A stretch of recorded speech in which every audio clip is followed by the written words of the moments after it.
제가 과거에 TV 프로 중에 만원의 행복이라는 프로를 봤습니다. 그 내용과 관계없이 저는 그 제목 자체가 참 의미 있다고 생각했어요. 만원의 행복. 제가 여러분께 묻고 싶어요. 여러분에게 만원이 있으면 과연 행복할까요? 우리가 만원으로서 행복을 느낄 수 있을까요? 우리의 행복이 소유에 있지 않음을 보여주는 것은 아닐까 생각해 보았다는 것이죠. 여러분들 혹시 지금 내가 행복하다고 느끼시나요? 아니면 나는 지금 행복하지 않다라고 느끼시나요? 혹시 이 자리에 계신 분 중에 나는 행복하지 않다라고 느끼시는 분 있으면 한번 손 들어보세요. 나는 행복하지 않다. 아무도 없네요? 네. 우리 나눔교회 성도들은 모두 다 행복하네요. 할렐루야. 우리 하나님이 우리에게 행복을 주신 줄 믿습니다. 전 세계가 새해를 맞이하여서 복을 비는 행사들을 진행합니다. 우리 대한민국은 새해를 맞이하여서 해돋이를 보잖아요. 해가 떠오르는 모습을 보면서 복을 빌잖아요. 세계 각국에서도 새해를 맞이하여서 화려한 불꽃놀이를 벌이는 것입니다.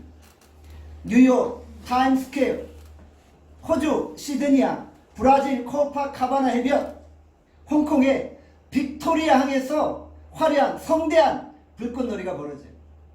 수많은 시민들이 불꽃놀이를 보면서 한 해의 소원을 비는 거예요.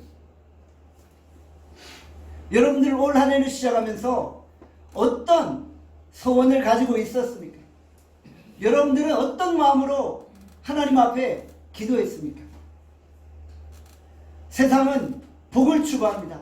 그래서 새해 복 많이 받으세요 라고 덕담을 하잖아요.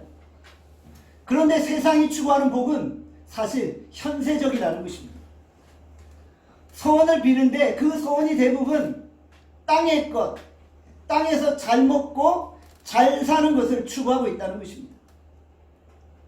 우리도 이 새해를 맞이하여 서로 복을 빌고 하나님께 복을 달라고 구하는데 여러분의 복이 어떤 것인지 저는 묻고 싶습니다. 오늘 본문에 보면 예수님이 복에 대해서 이야기하시는데 우리가 생각하는 복과는 좀 다르지 않나 생각을 해봅니다. 우리가 오늘부터 8주 동안 마태복음에 나타난 복에 대해서 함께 살펴볼 것입니다. 우리가 예수님의 말씀을 따라가면서 과연 성경이 말하는 복이 무엇인지를 깨달을 수 있기를 바랍니다. 마태복음 5장 1절에서 2절의 말씀합니다. 다 함께 읽겠습니다. 마태복음 5장 1절에서 2절입니다. 예수께서 무리를 보시고 산에 올라가 앉으시니 제자들이 나온지라 입을 열어 가르쳐 이르시되. 예수님께서 앉으셨다고 말씀합니다. 우리는 그냥 별 의미 없이 앉아서 가르치셨구나 라고 생각할 수가 있어요. 당연히 앉아서 가르치지 서서 가르쳤겠어? 라고 생각하는 거예요. 그런데 이것은 단순한 표현이 아니라는 거예요. 유대 랍비들은 청중들을 가르칠 때 전통적인 앉아서 가르치는 방법을 사용한다는 것이죠. 앉아서 이야기했다, 앉아서 가르쳤다라는 표현은 공식적인 선언을 묘사해 주는 것입니다. 예수님께서 기자회견장에서 성명서를 발표하듯 천국 백성들은 이 땅에서 이런 복을 받고 살아야 된다. 천국 백성이 정말 누려야 될 복은 이런 것이다 라고 온 청중들을 향해 선언하신 것입니다. 천국 백성들이 가져야 될 복은 어떤 복입니까? 오늘 우리가 예수님의 가르침을 따라 천국의 복을 누릴 수 있기를 바랍니다. 마태복음 5장 3절에 말씀합니다. 우리 같이 읽겠습니다. 시작. 심령이 가난한 자는 복이 있나니 천국이 그들의 것이요. 우리가 잘 아는 말씀이에요. 심령이 가난한 자는 복이 있나니. 이 말씀은 예수님이 천국 백성들에게 가르쳐 주신 말씀인데 심지어 믿지 않는 자들도 이 말씀을 종종 인용하는 거예요. 종교인들이 종종 이 말씀을 인용하면서 복에 대해서 이야기하곤 한다는 것이죠. 세상의 기준에서 복은 어떤 것입니까? 돈, 명예, 권세, 지식을 얻는 것이 아닐까요? 우리가 새해를 맞이하며 복을 구하는데 우리의 복이 과연 어떤 것일까요? 대부분 가정, 직장, 생업, 내 진로, 내 건강, 내 자녀들이 잘 되는 것은 아닐까요? 무엇을 내가 소유하고 있는지, 또 내가 어떻게 살아가야 하는지에 대한 것이 우리 복의 기준은 아닐까요? 그런데 예수님이 말씀하시는 복은 소유가 아니라는 거예요. 예수님의 복은 소유가 아니라 존재를 보여주고 있다는 거죠. To have가 아니라 to be라는 것입니다. 우리의 존재가 어떻게 변화되어지는지, 우리의 마음이 어떻게 변화되어지는지를 보고 복이라고 이야기하고 계신 것입니다. 예수님의 팔복은 외형적인 변화가 아니라 내적인 변화, 마음의 변화를 의미하는 것입니다. 누가복음 12장 15절에 말씀합니다. 다 함께 읽겠습니다. 시작. 그들에게 이르시되 삶과 모든 탐심을 물리치라.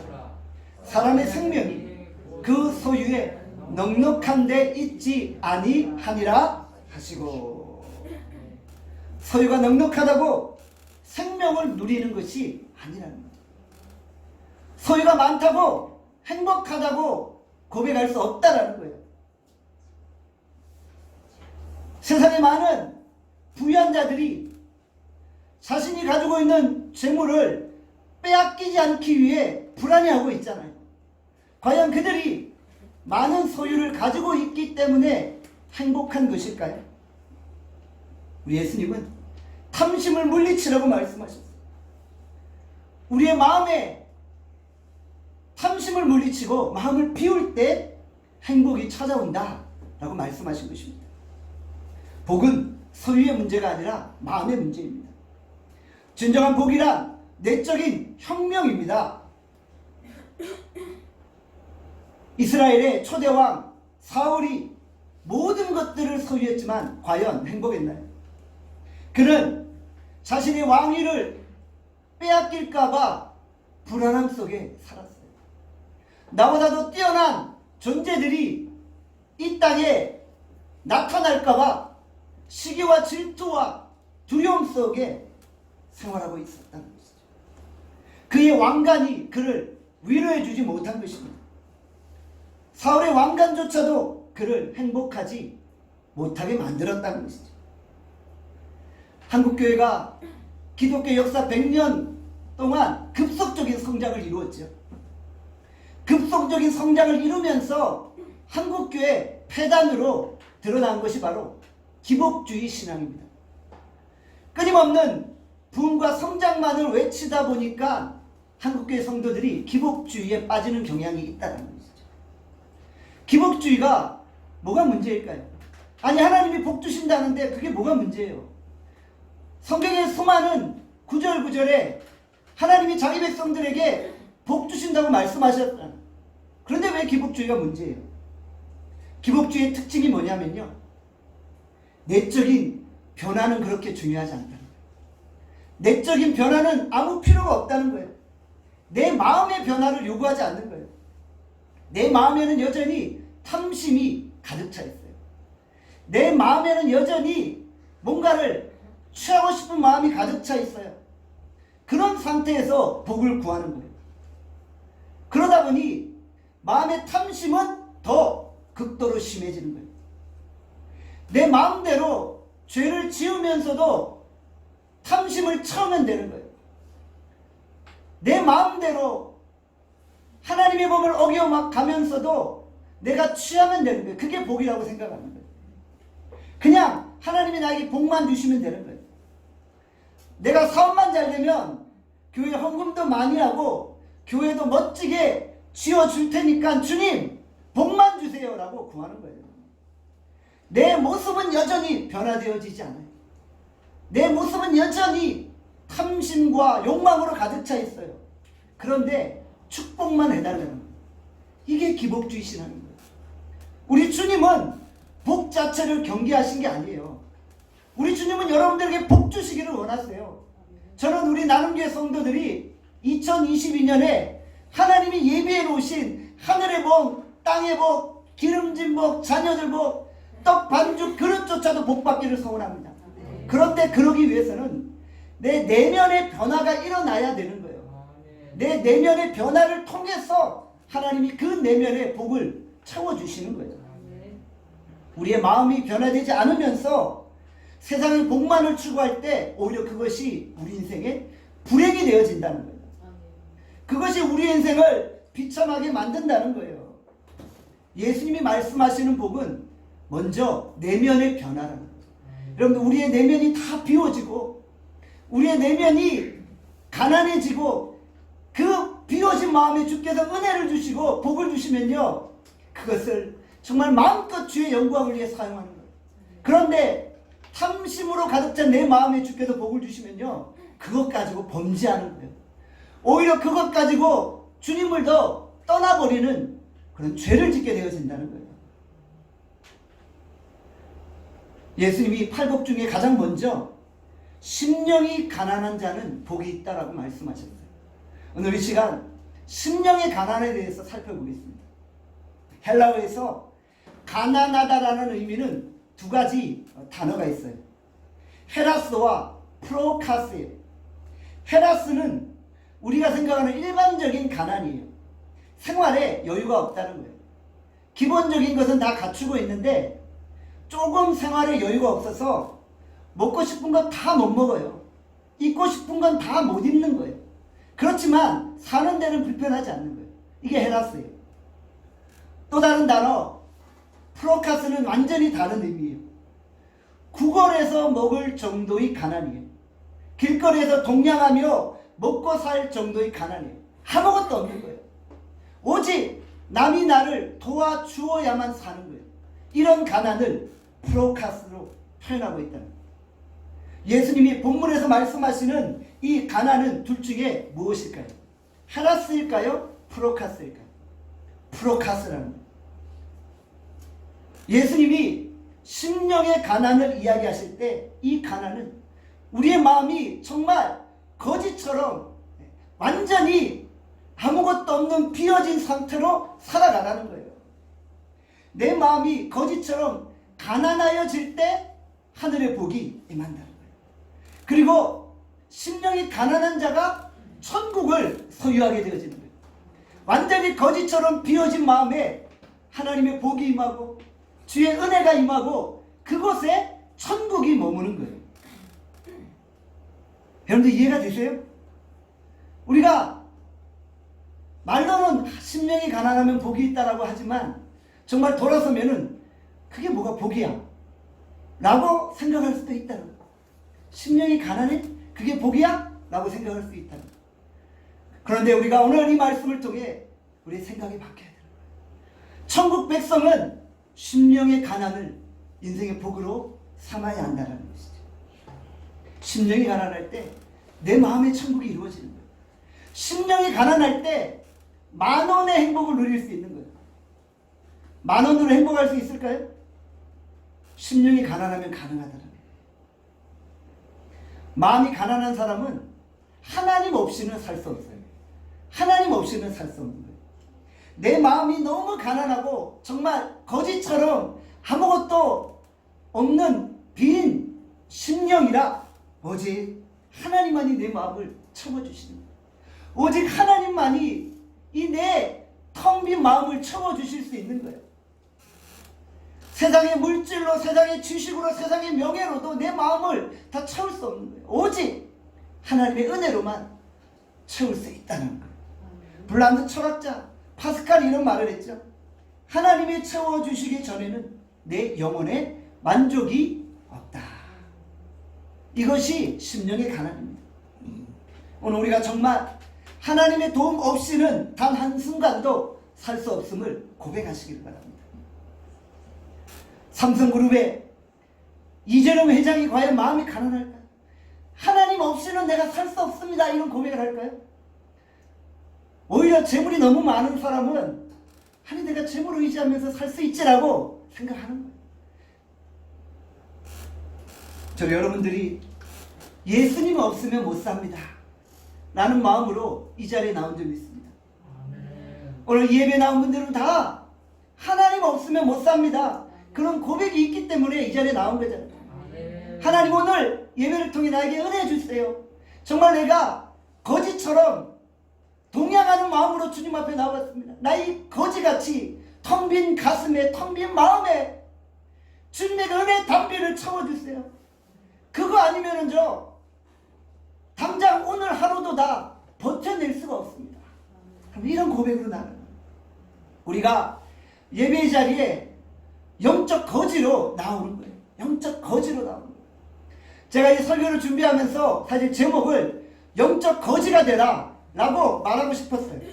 근데 설교 제목을 이렇게 준비하면서 너무 거지가 되라는 표현이 좀 너무 자극적인 것 같아요. 그래서 바꿨어요.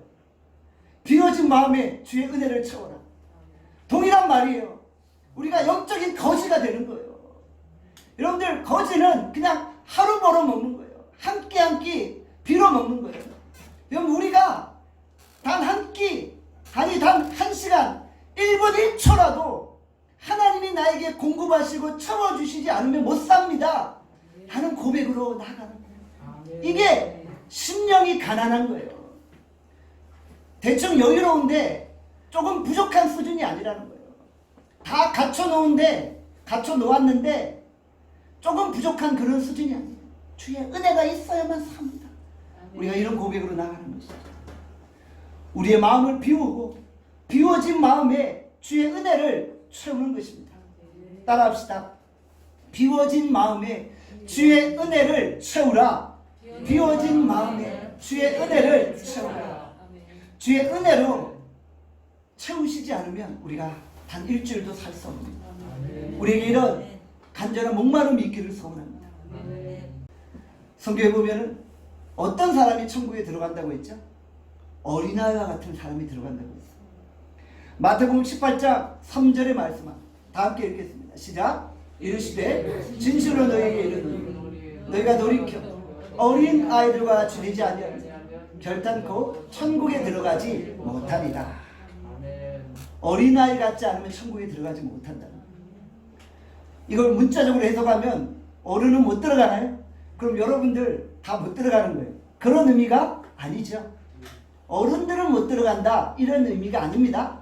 그러면 뭐예요? 어린아이와 같은 마음을 가져야 된다. 어린아이의 마음은 어떻습니까? 100% 의존적입니다. 절대 의존적입니다. 어린아이는 아빠 엄마가 없으면 못 살아요. 100% 부모를 의존하는 거예요. 갓난아기가 엄마 아빠 없이 어떻게 살아요? 나이가 들면 스스로 살 수 있다라고 생각을 해요.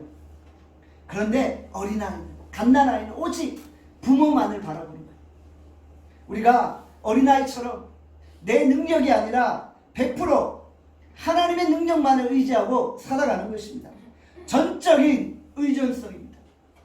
천국에 들어갈 수 있는 마음이 바로 어린아이와 같은 마음이라는 것입니다. 직장, 사업, 가정생활 과연 내 힘으로 할 수 있나요? 내 힘으로 할 수 없음을 고백합니다. 100% 하나님을 의존하며 우리가 나아가는 거예요. 2022년에 어떤 계획을 세우셨나요? 여러분의 인생에 어떤 계획들이 있으신가요? 저는 여러분들이 100% 하나님을 의존하면서 하나님께 맡기고 진행하시기를 바랍니다. 심령이 가난함을 가지고 100% 하나님 의존하는 거예요. 정말 사소한 것 하나라도 내 힘으로 할 수 없음을 고백하는 거예요. 기도로 하는 거예요. 내 능력으로 못한다는 고백을 가지고 철저히 하나님을 의존하고 의지하며 나아간다는 것입니다. 하나님 의지할 때 여러분 길을 인도하십니다. 제가 유학생활을 시작할 때이에요. 2004년 2월 달이에요.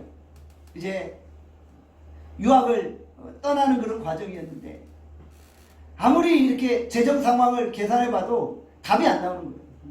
유학생활을 하려고 하면 많은 비용이 들어요.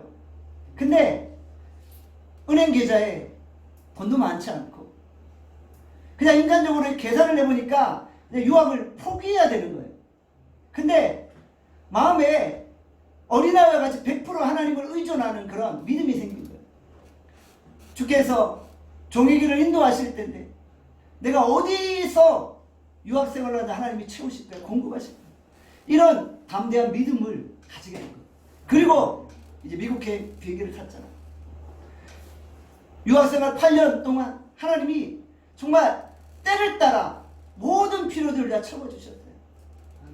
한국에서 재정 한번 제대로 붙이지 않고 미국에서 서바이벌 하는데 하나님이 정말 때를 따라 얼마나 큰 은혜를 주시는지, 여러분들 이것이 바로 정말 100% 하나님을 신뢰하고 심령이 가난한 자에게 공급하시는 하나님의 은혜구나 생각했어요. 물론 그런 과정에서 고생도 했고 힘든 시간도 있었죠. 그런데 모든 것이 하나님의 은혜였음을 고백하는 거예요. 여러분들 우리가 어떤 계획을 할 때 인간적으로 불가능해요. 할 수 없는 일이에요. 그런데 우리가 믿음으로 도전할 때 하나님이 행하시는 거예요. 마음이 가난해야 돼요. 100% 하나님 의존하는 거예요. 하나님은 우리 아버지 되시잖아요. 우리는 하나님의 자녀잖아요. 자녀가 길을 걷는데 부모가 그 손을 놓겠어요? 여러분들 여러분의 자녀 한번 생각해 보세요. 여러분의 자녀가 홀로 길을 걷는데 부모가 그 자녀를 버리겠어요? 결코 그렇죠. 설사 젖먹이 아이를 그 엄마가 버릴지라도 하나님은 우리를 버리지 않는다고 했어요. 그러니까 우리가 심령의 가난함을 가지고 하나님을 의존하고 나아갈 때 정말 우리가 무인도에 떨어져도 주께서 구원의 낙하산을 보내주시는 줄 믿습니다. 우리 나눔교회가 올해 설립 5주년을 맞이합니다. 설립 5주년을 준비하면서 여러 가지를 기도하면서 고민하고 있어요. 만 5년 동안 교회를 이끌려면서 철저하게 내 한계를 고백했던 거예요. 내 능력, 내 힘으로 하루도 목회를 할 수 없구나 하는 것을 고백하는 거예요. 그러니까 목회를 하면 할수록 심령이 더 가난해지는 거 있잖아요. 더 은혜가 필요함을 느끼는 거예요. 성도들 한 사람 한 사람 보면서 내 말로 사람이 변화되는 것이 아니구나 느끼는 거예요. 주님이 은혜를 주셔서 그 사람의 마음을 변화시키고 감동시켜야 되는구나라는 느끼는 거예요. 내 능력 가지고 목회할 수 없는 교회 머리 대신 예수 그리스도를 붙들 때 가능하다는 거예요. 여러분들 어떻습니까? 여러분의 사업, 여러분의 직장도 어떻습니까? 내 능력까지 할 수 있어요? 내 능력으로 사업할 수 있나요? 내 힘으로 사업할 수 있나요? 아니요. 내 힘으로 취업할 수 없는 거예요. 우리가 내 능력과 내 힘으로 할 수 없음을 고백하고 철저히 하나님께 매달리는 것입니다. 세리와 바리새인의 차이가 무엇입니까? 세리는 영적인 거지입니다. 감히 하나님 앞에 고개를 못 드는 거예요. 그냥 고개를 푹 숙이면서 하나님 그냥 은혜 주세요. 오늘 내가 예배 드리러 왔는데 그냥 나에게 부스러기 은혜라도 좀 주세요. 이런 고백이죠. 그냥 주님 앞에 설 때 활기의 눈물을 척추로 흘리면서 내가 이번 한 주간도 너무 하나님 앞에 부족했어요. 용서해 주세요. 이런 고백으로 나와요. 그런 자에게 하나님의 은혜가 임하잖아요. 바리새인은 어떤 거예요? 기세등등합니다. 내가 이번 주 금식했고 11조 했고 헌금했고 사람들 가르쳤고 나 다 했어. 율법 다 지켰어. 그러니까 하나님 나를 구원하셨지. 기세등등하게 당당하게 주님 앞에 나가는 거예요. 이 정도로 율법 지켜야지 하나님 인정해 주시지. 하나님 앞에 얼마나 교만한 생각입니까? 태양 앞에 촛불을 들이대봐요. 그 촛불이 의미가 있나요? 의의 태양 대신 하나님 앞에 우리가 도토리 키재기 하고 있는 거예요. 촛불이 있는 바리새인이나 촛불이 없는 세리나 마찬가지라는 거예요. 그런데 우리가 철저히 나의 무능력을 인정하고 하나님의 은혜만 구합니다. 2022년 새해 우리가 해야 될 일이 무엇입니까? 자신의 무능력을 인정하고 하나님의 은혜를 구하는 것입니다. 함께 따라합시다. 나의 무능력을 인정하고 하나님의 은혜를 구하라. 나의 무능력을 인정하고 하나님의 은혜를 구하라. 우리가 진짜 영적 거지 같은 마음으로 주님 앞에 나아갑시다. 하나님의 은혜와 도우심이 아니면 살 수 없습니다. 여러분들 새해가 됐는데 기도하지 않는 분들이 있어요. 제가 생각해 봤어요. 왜 기도하지 않을까? 기도 안 해도 살 수 있을 것 같은 거예요. 그러니까 기도 안 하지요. 여러분들 거지가 동냥 안 하면 살 수 없으니까 동냥하잖아요. 그런데 우리는 새해가 됐는데도 기도 안 해요. 왜요? 아니 뭐 기도 안 해도 내 삶에 아무 문제 없는데, 하나님을 의지하지 않아도 내 삶은 원래 그대로 똑같이 진행될 거야. 내 직장은 나는 기도 안 해도 직장 잘리지 않아. 그대로 가. 내 사업도 별 문제 없어. 그러니까 기도하지 않는 거예요. 내 안에 뭔가 능력이 있다고 생각하니까 안 하는 거예요. 그런 생각을 깨 부수셔야 돼요. 여러분들 하나님이 여러분들 붙드시니까 여러분 직장생활 하는 거예요. 절대 교만하지 마세요. 나는 여기 지금 안정된 직장에서 은퇴까지 생활할 거야. 그런 착각하지 마세요. 하나님이 붙들어 주시니까 여러분들 직장 다니고 있는 거예요. 하나님이 붙들어 주시니까 사업하는 거예요. 한번 하나님이 여러분들 붙잡아 주시지 않는다고 생각해 보세요. 여러분 인생에 어떤 평지 풍파가 불어올지 모르는 거예요. 작년에도 저 인생에 여러 가지 고난들이 있었잖아요. 어려움들이 있었잖아요. 하나님이 붙들어 주셨기에 그 정도인 거예요. 그걸 아셔야 돼요. 안 붙들어 주셨으면 여러분들 살지 못했어요. 우리가 기도를 통해 위로부터 내려오는 하나님의 능력을 공급받는 거예요. 야고보서 1장 17절의 말씀만 함께 읽겠습니다. 야고보서 1장 17절입니다. 시작. 온갖 좋은 은사와 온전한 선물이 다 위로부터 빛들의 아버지께로부터 내려오나니 그는 변함도 없으시고 회전하는 그림자도 없으시니라. 왜 우리가 기도를 게을리하지 말아야 돼요? 온전한 은사와 온전한 선물이 다 위로서부터 빛들의 아버지께로부터 내려오는 거예요. 내가 뭔가 능력이 있다고 생각하니까 하나님 붙들지 않는 거잖아요. 그런데 우리가 철저히 하나님 붙들고 모든 은혜와 힘과 에너지와 능력은 하나님께로부터 온다 라고 고백하며 살아갈 수 있기를 바랍니다. 세상 일과는 달라요. 우리 믿는 자들은 천국 백성으로서 하나님을 의존하면서 생활해야 되는 것이죠. 하나님의 은혜를 구하며 매일매일 하나님을 의지하는 여러분들 되어질 수 있기를 간절히 소원합니다. 그래서 하나님을 의지하는 사람은 자신을 벗어나게 됩니다. 자기 자신을 초월하게 되는 거예요. 내 안에 하나님의 능력이 머무니까 그때부터 나를 뛰어넘게 되어집니다. 능력의 힘이 큰 것이 내게 있는 것이 아니라 하나님께 있음을 고백합시다.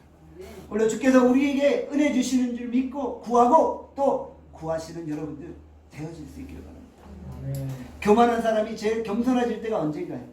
저는 병원이라고 생각해요. 병원. 기세등등했던 교만한 사람이 병상에 누워있으니까 너무나도 겸손해져요. 위암 3기, 4기 뭐 이런 분들 보면은 정말 마음이 가난하고 연약해져 있어요. 제가 종종 병원에 신방을 가잖아요. 신방에 가면 환자들이 목사님 기도해 주세요. 너무너무 간절히 부르짖는 거예요. 병원에 있으면 나 어린아이가 되는 것 같아요. 목사님 기도해 주세요. 제가 기도하고 있는데 제 옆에 있는 그 병상에 다른 분들이 목사님 저도 기도해 주세요 이러는 거예요. 저도 기도해 주세요. 그 교회 다니세요? 아니요 저 불교 신자예요. 교회 다니세요? 아 저 무교 신자예요. 근데 기도해 달래요. 갈급한 거예요. 간절하면 마음이 가난해진 거예요. 육신의 질병 앞에서 뭔가를 붙잡고 싶은 마음이 드는 거예요. 그러니까 기도해 달래요. 누가 이런 말을 하더라고요.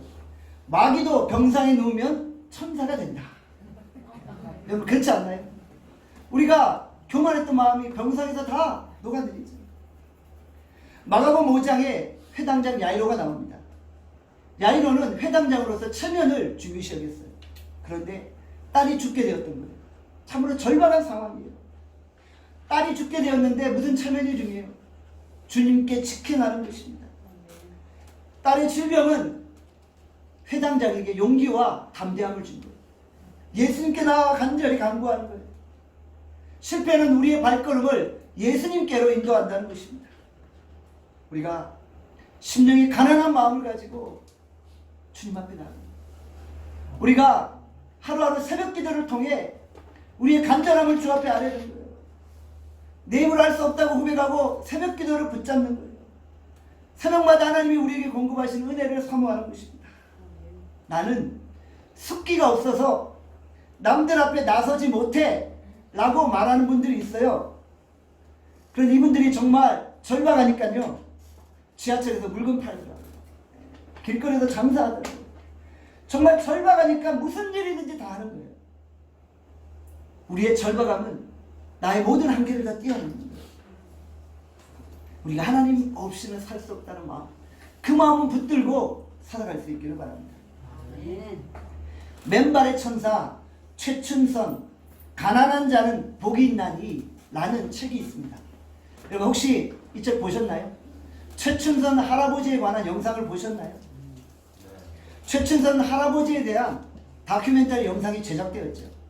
꽤 유명한 김우연 감독이 이 영상을 만드셨어요. 이 할아버지는 30년 동안 맨발로 다니며 지하철에서 복음을 전하신 거예요. 지하철에서 전도하며 하나님 나라를 선포했던 것입니다. 이 할아버지에게는 엄청난 비밀이 숨겨져 있어요. 이 할아버지를 보고 사람들이 노숙자니 광신자니 미친자니라고 조롱했죠. 우리는 그의 이력을 보면 놀라지 않을 수 없습니다. 그는 70년대 자가용 5대를 소유했던 재력가였어요.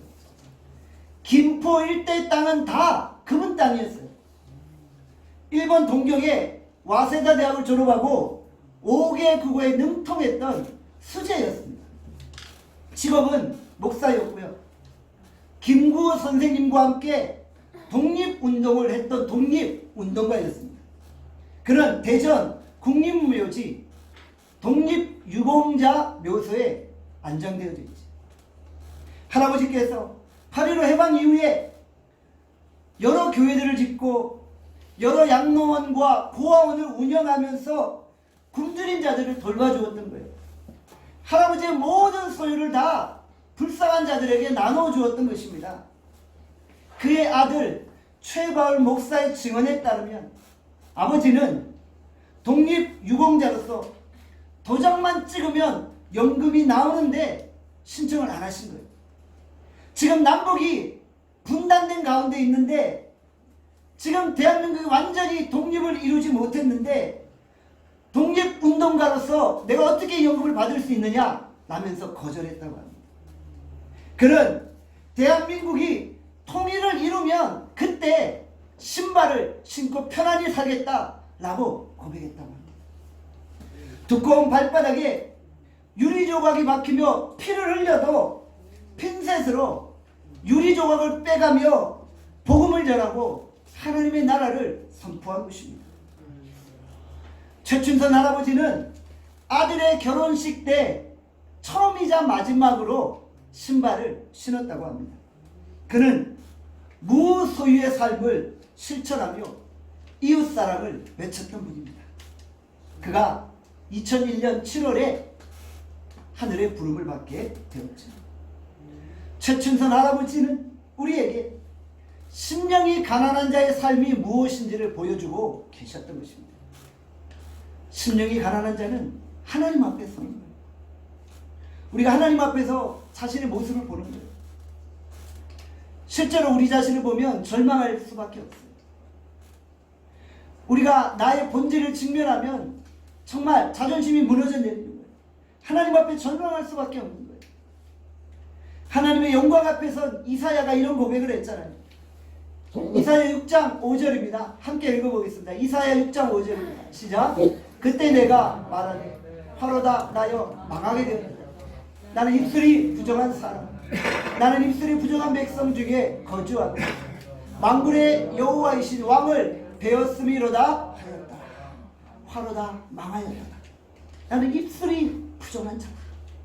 하나님의 영광을 보니까 이사야가 자신의 그 누더기 같은 죄악을 보면서 자신의 그 비참함을 고백하는 거예요. 베드로가 언제 겸손해졌나요? 주님 앞에 설 때였잖아요. 누가복음 5장 8절에 또 이렇게 말씀합니다. 누가복음 5장 8절 함께 읽겠습니다. 시작. 시몬 베드로가 이를 보고 예수의 무릎 아래 엎드려 이르되 주여 나를 떠나소서 나는 죄인으로소이다. 예수님 앞에 서니까, 그의 영광 앞에 서니까 내가 죄인임을 고백하게 됩니다. 예수님 앞에 서니까 겸손해집니다. 우리가 교만할 이유가 무엇입니까? 하나님의 영광 앞에 서면 우리의 그 죄악들과 우리의 연약함을 보게 되는 거예요. 우리가 대가 앞에 서지 않으니까 교만한 거예요. 내가 축구를 잘합니까? 손흥민 앞에 서면 축구 잘하면 못해요. 어떻게 손흥민 앞에서 축구 잘하면 바둑을 잘 둡니까? 이세돌 앞에 어떻게 바둑 잘 둔다고 소리하겠어요? 공자 앞에 문자 쓰지 마라, 이런 속담도 있잖아요. 우리가 하나님 앞에 서면 나의 이 무지함과 죄악됨을 보게 되는 거예요.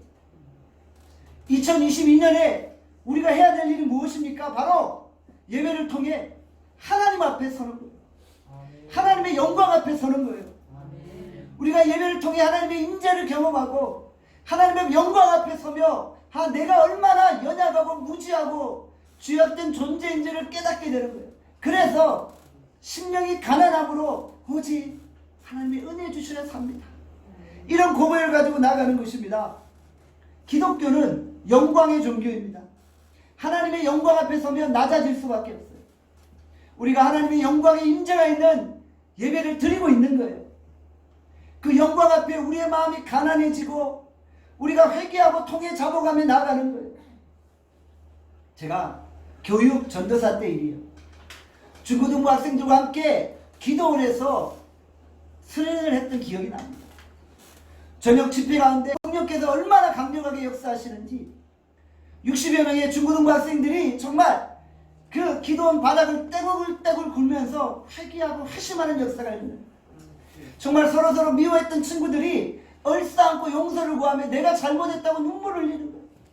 하나님의 영광이 임하니까 저들이 정말 모든 마음에 시기, 질투, 분노를 내려놓고 회개하는 거예요.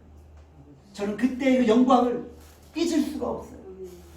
하나님의 영광 앞에 서니까 회심하고 통해 잡아가고 회개하게 되어지는 거예요. 하나님의 영광을 한번 보니까 다른 것에 별로 흥미가 없어져요. 다른 것에는 흥미를 느낄 수가 없는 거예요. 그 예배 속에 하나님 임재하셨던 영광을 느끼니까 그 영광을 더 사모하게 돼요. 저는 예배에 목숨을 겁니다. 저는 예배에 생명을 겁니다. 한 번의 예배를 통해 우리의 인생이 변화될 수 있는 거예요. 여러분, 한 번의 예배를 통해 내 삶이 달라질 수 있는 거예요. 심령이 가난하다는 것은 내적인 혁명의 내적인 변화예요. 주님 앞에 설 때 내가 변화되어지는 거예요. 하나님의 영광 앞에 선 자는 교만할 수 없습니다. 우리가 2022년 안에 영적인 거지로 살아갑시다. 하나님 없이는 한순간도 살 수 없다고 고백합시다. 우리가 항상 가난한 심령으로 주 앞에 나아갈 수 있기를 바랍니다. 아멘. 기도하겠습니다. 오늘 이 시간 주께서 우리에게 주신 말씀을 생각하며 기도합시다. 주님, 우리가 심령의 가난함으로 주 앞에 나가기를 원합니다. 우리는 정말 1분 1초라도 주님의 은혜가 아니면 살 수 없습니다. 우리가 철저히 주님 의지하고 신뢰하고 믿음으로 걸어갑니다.